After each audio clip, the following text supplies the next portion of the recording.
Hi friends, Karthik Deepa சீரியலில் ஜூலை 15ஆம் தேதிக்கான promo தாங்க வந்திருக்கு. அதுக்கு முன்னாடி வீடியோ ஸ்கிப் பண்ணாமல் கேளுங்க. வீடியோ பிடிச்சிருந்தா லைக் பண்ணுங்கள், ரொம்ப பிடிச்சிருந்தா ஃபாலோ பண்ணுங்கள். வாங்க ஃப்ரெண்ட்ஸ், வீடியோவில் என்ன நடக்குதுன்னு பார்க்கலாம். கார்த்திக் பார்த்தீங்கன்னா ரம்யா பற்றி எல்லா உண்மையுமே தெரிஞ்சுக்கிறாரு. அதனால் வந்து ரம்யா பற்றி நேரில் மீட் பண்ணலாம்ட்டு வீட்டிலேருந்து உடனே கார் எடுத்துக்கிட்டு ரம்யா பக்கத்துக்காக போகிறாரு. ரம்யா பார்த்தீங்கன்னா ரொம்பவே குழப்பத்தில் இருக்காங்க. இப்போ தானே கார்த்தி வந்து நம்மக்கிட்ட ஹாஸ்பிட்டலில் பேசிக்கிட்டு இருந்தாங்க. அப்போ இதுக்காக வந்து நம்மளை நேரில் பார்க்கணும்னு வராரு, என்னன்னு தெரியல அப்படின்னு ரம்யா பார்த்தீங்கன்னா ரொம்ப குழப்பத்தில் இருக்காங்க. கார்த்தி பார்த்தீங்கன்னா ஒரு வழியாக வந்து ரம்யா வீட்டுக்கு போயிடுறாங்க. கார்த்தி வரதை பார்த்துட்டு உடனே ரம்யா வந்து சொல்கிறாங்க, வாங்க கார்த்தி, என்ன விஷயம், இப்போ தானே ஹாஸ்பிட்டலில் பார்த்தீங்க, அதுக்குள்ளே என்ன வீட்டுக்கு வர வேண்டிய தேவை என்ன அப்படின்னு கேட்குறாங்க. அப்போ உடனே கார்த்திக் வந்து கேட்குறாங்க, தீபா வந்து பரிகாரம் பண்ணுறதுக்கு அழைச்சிட்டு போனீங்களா, தீபா பரிகாரம் பண்ணுறது உங்களுக்கு முன்னாடியே தெரியுமா அப்படிங்கிற மாதிரி கேட்குறாங்க. அப்போ ரம்யாவும் அதை கேட்டுட்டு செம்மையாக அதிர்ச்சியாகி நிற்கிறாங்க. அப்போ உடனே ரம்யா வந்து சொல்கிறாங்க, ஆமாம் கார்த்தி, எனக்கு தெரியும், நான் தான் தீபா வந்து பரிகாரம் பண்ணுறதுக்காக கூட்டிகிட்டு போனேன் அப்படிங்கிற மாதிரி சொன்னதோட அப்போ உடனே கார்த்திக் வந்து கேட்குறாங்க, அப்போ அந்த பரிகாரத்தை வந்து நீங்கள் தானே பண்ணினீங்க, அப்புறம் எதுக்கு தீபா வந்து கூட்டிகிட்டு போனீங்க, நீங்கள் தானே அந்த பாக்ஸுக்குள்ளே இருந்து பரிகாரத்தையெல்லாம் பண்ணினீங்க, அப்போ நீங்களே பண்ண வேண்டியதானே, அப்புறம் எதுக்கு நீங்கள் தேவையில்லாமல் தீபா வந்து அழைச்சிட்டு போனீங்க அப்படிங்கிற மாதிரி கேட்டதோட ரம்யாவுக்கு பார்த்தீங்கன்னா என்ன சொல்கிறேன்னே தெரியாமல் திருன்னு முழிச்சுக்கிட்டு இருக்காங்க. நான் எதுக்காக வந்து தீபா வந்து பரிகாரம் பண்ணுறதுக்கு அழைச்சிட்டு போனோன்னா, அந்த பரிகாரத்தை பற்றி கண்டிப்பாக உங்கள் வீட்டை சொல்லியிருந்தா கண்டிப்பாக அதை யாரையுமே நீங்கள் தீபா வந்து பரிகாரம் பண்ண விட்டுருக்க மாட்டீங்க. ஏன் நீங்கள் கூட தீபா கூட வந்திருந்தா கண்டிப்பாக அந்த பரிகாரத்தை கொஞ்சம் கூட நீங்கள் தீபா பண்ண விட்டுருக்க மாட்டீங்க. அதனால தான் நான் வீட்டில் உள்ளவங்க யாருக்கிட்டையுமே சொல்லாமல் தீபா வந்து பரிகாரம் பண்ணுறதுக்கு அழைச்சிட்டு போனேன். தீபா கூட நான் எதுக்கும் கார்த்திக் சார்கிட்ட வந்து எதையுமே மறைச்சதில்லை, அவர்கிட்ட மட்டும் நான் சொல்கிறேன் அப்படின்னு தீபா கூட சொன்னான். நான் தான் தீபா கிட்ட, வேணாம் தீபா, கண்டிப்பாக இதை கார்த்திகிட்ட சொன்னீங்கன்னா கார்த்தி வந்து ரொம்பவே பயந்துருவார். ஏன்னா ஏற்கனவே அவங்க அம்மாவுக்கு வந்து இப்படி ஆனதுனால அந்த சோகத்தில் இருக்கிறாரு. நீ இதை சொன்னீங்கன்னா கண்டிப்பாக கார்த்தி வந்து உன்னை வந்து பரிகாரம் செய்ய விட மாட்டாங்க. அப்படிங்கிறதுனால தான் கார்த்தி நான் உங்ககிட்டயுமே தீபா வந்து இதை பற்றி சொல்ல வேண்டாம்னு சொன்னேன் அப்படிங்கிற மாதிரி ரம்யா வந்து கார்த்திகிட்ட சொல்லுவாங்க.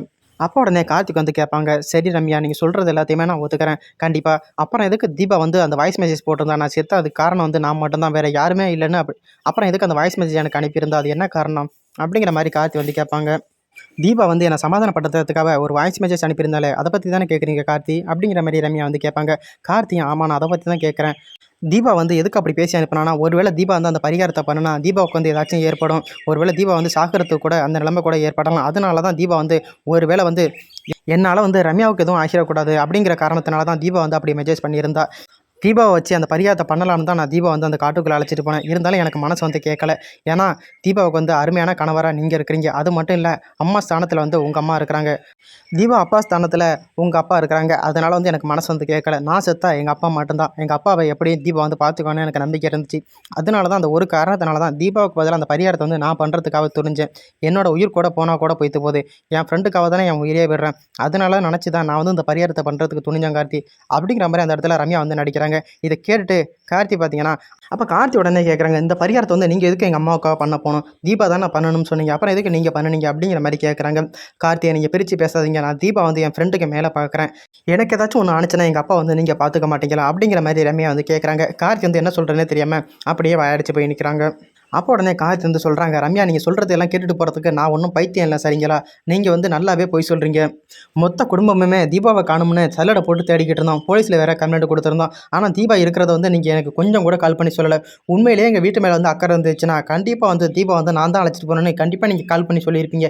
இதிலிருந்து உங்கள் கெட்ட பற்றி தெரியுது, தீபா வந்து எதுக்கோ நீங்கள் பழி வாங்குறதுக்கு தான் கண்டிப்பாக அந்த காட்டுக்குள்ளே கூட்டிகிட்டு போயிருக்கீங்க.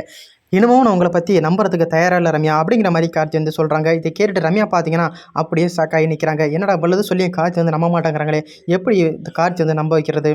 சரி, காட்டுக்குள்ளே அழைச்சிட்டு போய்த்து தீபா கதையை முடிக்கலாம்னு பார்த்தா அதுவுமே போட்ட பிளானும் எக்ஸ்ட்ரா போய்த்து, இப்போ கார்த்திகிட்டே நல்லா மாட்டிக்கிட்டமே, இதுலேருந்து எப்படி தப்பிக்கிறது அப்படிங்கிற மாதிரி ரம்யா வந்து அந்த இடத்துல யோசிக்கிறாங்க. அப்போ உடனே ரம்யா வந்து சொல்கிறாங்க, கார்த்தி அது வந்து கார்த்தி அப்படின்னு இழுக்கிறாங்க. கார்த்தி பார்த்தீங்கன்னா, போதும் ரம்யா, நீங்கள் சொன்ன எல்லா பொய்யும் போதும், இதுக்கு எல்லாம் கேட்குறதுக்கு நான் ஒன்றும் கேன பையில்லை சரிங்களா, நீங்கள் தீபா வந்து கண்டிப்பாக ஏதோ பழி வாங்குறதுக்கு தான் கூட்டிகிட்டு போயிருக்கீங்க. எனக்கப்புறம் தீபா வந்து நம்பினது முழுசாக பார்த்தீங்கன்னா அது உங்களை மட்டும்தான். ஆனால் தீபாவையே நீங்கள் வந்து முதுகுல குத்துறதுக்கு பார்த்துருக்கீங்க, எதுக்கு ரம்யா அப்படி நாடகம் ஆடுறீங்க அப்படிங்கிற மாதிரி கார்த்தி வந்து ரம்யா வந்து வெளுத்து எடுக்கிறாங்க. ரம்யா பார்த்தீங்கன்னா எதுவுமே சொல்ல முடியாமல் அப்படியே நிற்கிறாங்க. அப்போ உடனே கார்த்தி வந்து கேட்குறாங்க, அது எப்படி ரம்யா உங்களால் மட்டும் இப்படி நடிக்க முடியுது, நான் வந்து தீபாவோட புருஷன்னு தெரிஞ்சேன், நீங்கள் தீபா கூட இவ்வளோ க்ளோஸாக பழகிக்கிட்டு என்னை பற்றி முழுசாக தெரிஞ்சுக்கிட்டு அதுக்கப்புறமும் எப்படி எனக்கு மேரேஜ் ஆகாத மாதிரியே நீங்கள் வந்து கம்பெனியில் வந்து நடிச்சிங்க. நீங்கள் எங்கள் வீட்டுக்கு முத வந்தப்பையே என்னோடய ஃபோட்டோ வந்து தீபா கூட சேர்ந்து நீங்கள் பார்த்துருக்கீங்க. அதுக்கப்புறமும் கம்பெனியில் வந்து ஒரு வார்த்தை கூட நீங்கள் வந்து தீபா பற்றியோ இல்லை என்னை பற்றியோ ஏன் நீங்கள் எதுவுமே கேட்கல. கண்டிப்பாக எனக்கு கல்யாணம் ஆகிட்டுன்னு தெரியும், நான் தான் தீபாவோட புருஷன்னு தெரியும், இதுக்கப்புறம் எல்லாமே தெரிஞ்ச நீங்கள் எதுக்கு கம்பெனியில் வந்து என்னை பற்றி எதுவுமே கேட்கல, எனக்கு எதுவுமே கல்யாணம் ஆகாத மாதிரியே என்கிட்ட நீங்கள் நடந்துக்கிட்டீங்க. இதை நினைக்கும் போது தான் எனக்கு அப்போவே ஒரு டவுட் வந்துச்சு. இது மட்டும் இல்லை, உங்களுக்கு பார்த்த மாப்பிள்ளை நான் தாங்கிறது வரைக்கும் எனக்கு எல்லா விஷயமே தெரியும். அதையுமே நீங்கள் என்கிட்டேருந்து மறைச்சிட்டீங்க. நீங்கள் இது மாதிரி நிறைய விஷயத்த என்கிட்ட மறைச்சிருக்கீங்க. கம்பெனியில் செவத்தில் கார்த்திக் ரம்யான்னு எழுதி வச்சது கூட கண்டிப்பாக அது உங்களோட வேலை தான். எனக்கு எல்லாமே தெரியும். நான் எல்லாத்தையுமே உங்களை பற்றி நான் விசாரிச்சிட்டேன். அப்படிங்கிற மாதிரி ரம்யா பற்றி அடுத்தடுத்து உண்மையெல்லாம் கார்த்தி சொல்லிக்கிட்டே இருக்காங்க. ரம்யா அப்படியே வாயடிச்சு போய் நிற்கிறாங்க, எதுவுமே பதில் சொல்ல முடியாமல். ரம்யா, எனக்கு இப்போ தான் புரியுது. அப்போனா அந்த ஜூஸில் மாத்திரையை கலந்து போட்டதும் கண்டிப்பாக நீங்களாக தான் இருக்கணும் அப்படிங்கிற மாதிரி ரம்யா பார்த்து கேட்குறாங்க. அப்போ உடனே ரம்யா சொல்கிறாங்க, என்ன கார்த்தி என்னை இவ்வளோ கேவலமாக நினச்சிக்கிட்டீங்க. நான் தீபாவோட பெஸ்ட் ஃப்ரெண்டு கார்த்தி. தீபாவுக்கு போய்த்து எப்படியாவது நான் துரோகம் பண்ணுவேன்னா என்னை நீங்கள் இப்படி தப்பாக நினைக்கும் போது தான் எனக்கு ரொம்பவே கஷ்டமாக இருக்குது அப்படிங்கிற மாதிரி ரம்யா சொல்லுவாங்க. அப்போ உடனே கார்த்தி சொல்லுவாங்க, போதும் ரம்யா, உங்கள் நடிப்பெல்லாம் நிறுத்துங்க. தீபா ரொம்பவே நல்ல பொண்ணு. அவள் ஒரு இன்னசென்டான கேள். அவளை இப்படி ஏமாத்தணும்னு நீங்கள் நினைக்காதீங்க. தீபா எனக்கு அப்புறம் உங்களை தான் உண்மையாக நம்பிக்கிட்டு இருக்கா. தீபா இப்படி ஏமாத்தாதீங்க. தயவு செஞ்சு இனிமேல் எங்கள் வீட்டு பக்கத்து தீபா பேரை சொல்லிக்கிட்டு கண்டிப்பாக வந்துடாதீங்க அப்படிங்கிற மாதிரி கார்த்தி ரம்யா கண்ணா பண்ணு திட்டுறாங்க. ரம்யா உடனே நினச்சி பார்க்குறாங்க, கார்த்தி எப்படி நம்மளை பற்றி எல்லா விஷயத்தையுமே தெரிஞ்சுக்கிட்டாங்களே, இப்போ என்ன பண்ணுறது, எப்படியாவது நம்ம அபிராமி வீட்டுக்குள்ளே போகணுமே, இந்த கார்த்திகிட்ட நல்ல பேர் எடுத்தால் மட்டும்தான் கண்டிப்பாக அந்த வீட்டுக்குள்ளே போக முடியும். அதுக்கப்புறம் நம்ம கார்த்தி எப்படியாவது அடைய முடியும். சரி, நம்ம ஒரு பிளான் போட்டால் இப்படி ஒன்று நடக்குது, என்ன பண்ணுறது அப்படின்னு ரம்யா அந்த இடத்துல மோசமாகவே யோசிக்கிறாங்க. அப்போ உடனே ரம்யா சொல்கிறாங்க, கார்த்தி நான் பண்ணின சின்ன சின்ன தப்பு வேணும்னா நான் பண்ணியிருக்கலாம். கண்டிப்பாக இதெல்லாம் நான் பண்ணலை. தீபா கொல்கிற நிலைமைக்கெல்லாம் நான் போகல கார்த்தி. நீங்கள் இப்போயும் என்ன நம்பலைன்னா கண்டிப்பாக என்னை இங்கேயே குத்தி போடுங்க அப்படின்னு சொல்லிட்டு பார்த்தீங்கன்னா பக்கத்தில் ஒரு கத்தி எடுத்து கார்த்தி கையில் கொடுக்குறாங்க. நீங்கள் உங்கள் கையினாலேயே என்னை குத்தி போடுங்க. அப்படி நீங்கள் குத்தி போடலன்னா நானே கழுத்து எடுத்துக்கிட்டு செத்துறேன் கார்த்தி அப்படின்னு சொல்லிட்டு ரம்யா பார்த்தீங்கன்னா அந்த கத்தி எடுத்துக்கொண்டு போய் அவங்க கழுத்தில் வைக்கிறாங்க. அப்போ உடனே கார்த்தி என்ன பண்ணுறாங்கன்னா அந்த கத்தி தட்டி விட்டுறாங்க. ரம்யா, என்ன ரம்யா பண்ணுறீங்க, முட்டாள்தனமாக பண்ணாதீங்க. எவ்வளோ பெரிய கம்பெனிக்கு ஓனர் இருந்துக்கிட்டு நல்லா படிச்சிருந்துட்டு இப்படி நீங்கள் பண்ணலாமா பைத்தியகாரத்தனமா? தயவு செஞ்சு மறுபடியும் இப்படி தப்பான ஒரு விஷயத்தை நீங்கள் பண்ணாதீங்க. இனியாவது தீபாவுக்கு ஒரு நல்ல ஃப்ரெண்டாக இருக்க பாருங்க அப்படிங்கிற மாதிரி கார்த்தி சொல்கிறாங்க. உடனே கார்த்தி ரம்யா கிட்ட அப்படி சொல்லிட்டு கார்த்தி பார்த்தீங்கன்னா அங்கேருந்து வீட்டுக்கு கிளம்பிடுறாங்க. இங்கே பார்த்தீங்கன்னா ரம்யா செம்ம டென்ஷனாக இருக்காங்க. சரி, கார்த்தி ரொம்பவே கடுப்பேற்றிட்டானே, இப்போ என்ன பண்ணுறது, நம்ம ஒரு பிளான் போட்டுக்கிட்டு இருந்தோம், எல்லாமே வேஸ்ட்டாக போயிட்டு. கார்த்தி, நீ கண்டிப்பாக போ, கண்டிப்பாக உன்னை அடங்கியே தீருவேன். உன்னை கல்யாணம் பண்ணாமல் நான் கண்டிப்பாக விட மாட்டேன். எப்படியாவது அந்த தீபாவுக்கு என் கையால் தான் சாவு அப்படிங்கிற மாதிரி ரம்யா அந்த இடத்துல ரொம்பவே கேவலமாக யோசிக்கிறாங்க.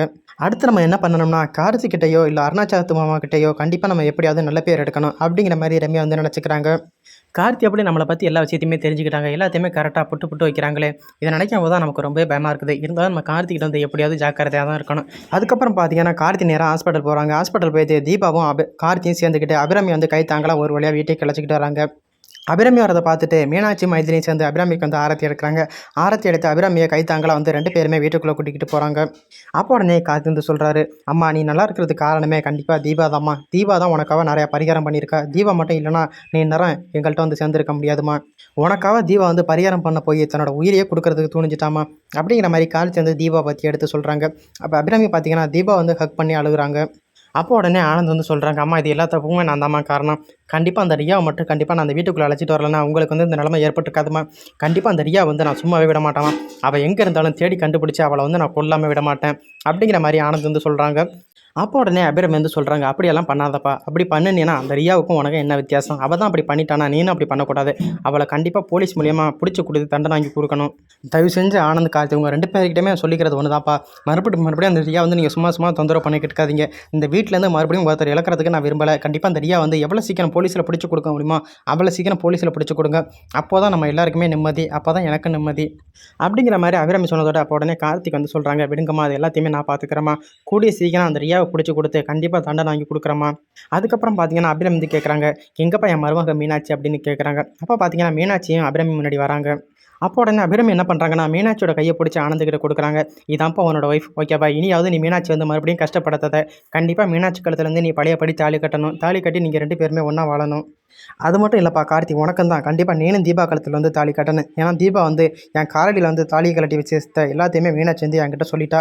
அதனால் நீனும் ஆனந்தம் ரெண்டு பேருமே ஒன்றா ஒரே நேரத்தில் என்னோட ரெண்டு பசங்களுமே தீபாவுக்கும் மீனாட்சிக்கும் தாலி கட்டணும். அதை நானும் அவரும் அதை பார்த்து ரசிக்கணும். இதுக்காக தான்ப்பா நான் மறுபடியும் பழையபடி நான் கண்முழிச்சு வந்திருக்கிறேன் அப்படின்னு சொல்ல அதை கேட்டு அருணாச்சலம் சொல்கிறாங்க, இதுக்கு என்ன நாச்சியா, கண்டிப்பாக இது ஒரு பெரிய விழாவை நம்ம ஏற்பாடு பண்ணிட்டா போச்சு, ஓகேவா. நீ எதுக்கு கொலைப்படாத நாச்சியா, அதான் நீ வந்துட்டீல, இனிமேல் தான் எனக்கு சந்தோஷமே அப்படிங்கிற மாதிரி அருணாச்சலமாக அந்த இடத்துல ரொம்பவே சந்தோஷப்படுறாங்க. அப்போ உடனே மீனாட்சி என்ன பண்ணுறாங்கன்னா தீபா ரம்யா கூட்டிகிட்டு போன விஷயத்தை எல்லாத்தையுமே அபிராமி கிட்ட சொல்லிடுறாங்க. அதை கேட்டு அபிராமியும் செமையாக சாக்காயிடுறாங்க. அப்போ உடனே அபிராமி கேட்குறாங்க கார்த்திகிட்ட, என்னப்பா கார்த்தி, மீனாட்சி சொல்கிறது எல்லாமே உண்மையாப்பா அப்படிங்கிற மாதிரி கேட்குறாங்க. அதுக்கு கார்த்தி, ஆமாம்மா, அண்ணி சொல்கிறது எல்லாமே உண்மை தான். அந்த ரம்யா தான் திட்டம் போட்டு தீபா அவ்வளோ தூரம் அழைச்சிட்டு போயிருக்காங்க பரிகாரம் பண்ணுறதுக்காக. நான் மட்டும் கரெக்டான நேரத்தில் போகலன்னா கண்டிப்பாக தீபா நம்ம யாருமே உயிரோட பார்த்துருக்க முடியாது. அந்த ரம்யா எதுக்காக அப்படி பண்ணுனாங்கன்னு தெரியல. அப்போ உடனே அதை கேட்டுட்டு அபிராமி பார்த்தீங்கன்னா செமையாக கோவப்படுறாங்க. அப்போ உடனே அபிராமி வந்து சொல்கிறாங்க, இனிமேல் இந்த ரம்யா வந்து இந்த வீட்டு பக்கத்துக்கு வந்தான்னா அவளை கழுத்தை பிடிச்சா நான் வெளியில் தள்ளிடுவேன்ப்பா. இனிமேல் இந்த ரம்யா வந்து இந்த வீட்டு பக்கத்தை விடாதீங்க அப்படிங்கிற மாதிரி ரம்யா மேலே வந்து செம்ம கோவத்தில் இருக்காங்க அபிராமி. அந்த நேரம் பார்த்து ரம்யா என்ன பண்ணுறாங்கன்னா கரெக்டாக அபிராமி ஃபோனுக்கு வந்து ஃபோன் பண்ணுறாங்க. அப்போ உடனே அபிராமி ஃபோன் எடுத்து, நீ தானே தீபாவை பழி வாங்குறதுக்காக இவ்வளோ தூரம் காடு கூட்டிகிட்டு போயிருக்க, கார்த்தி மட்டும் வரலன்னா கண்டிப்பாக நீ தீபாவை அங்கேயே கொலை பண்ணி